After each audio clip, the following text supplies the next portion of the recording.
Magandang araw po sa inyo at welcome back dito sa ating pinakabagong video.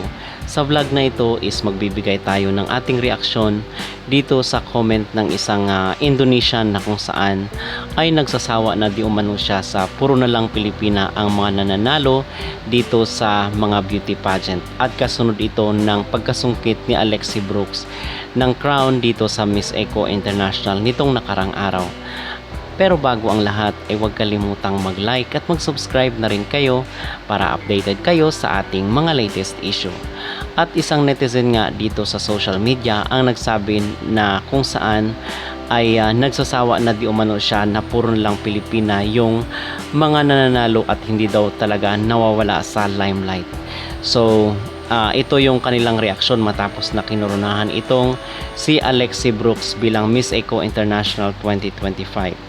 At in fact, yung top 2 nga doon sa crowning moment ay itong Indonesia at Pilipinas. At marami ang mga nagsasabi na parang ipinagsasabong daw itong dalawang bansa kasi alam naman natin yung tunggalian ng Pilipinas dito sa mga karatig bansa natin pagdating sa mga beauty pageant. So Indonesia daw dapat yung nanalo doon sa Miss Eco International dahil mas deserve daw ng kanilang bansa.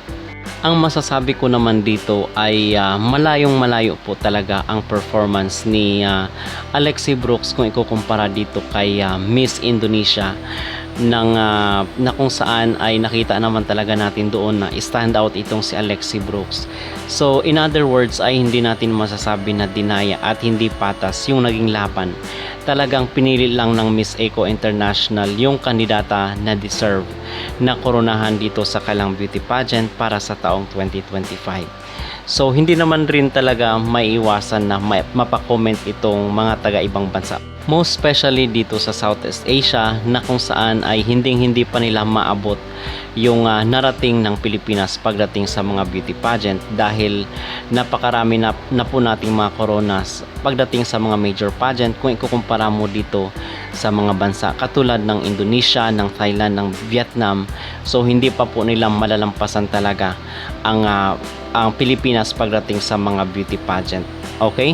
So yun po ang aking mag-reaction. Kung kaya lagi tayong tinitingala ng mga karatig bansa natin dito sa Southeast Asia dahil gusto nila yung narating ng ating bansa is marating rin ng kanilang mga kandidata.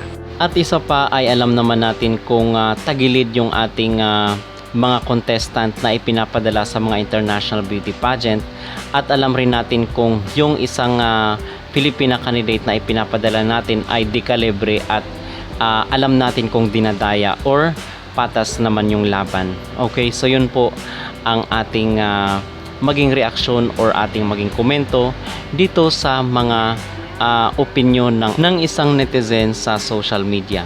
At ano ang inyong masasabi sa kanilang reaksyon.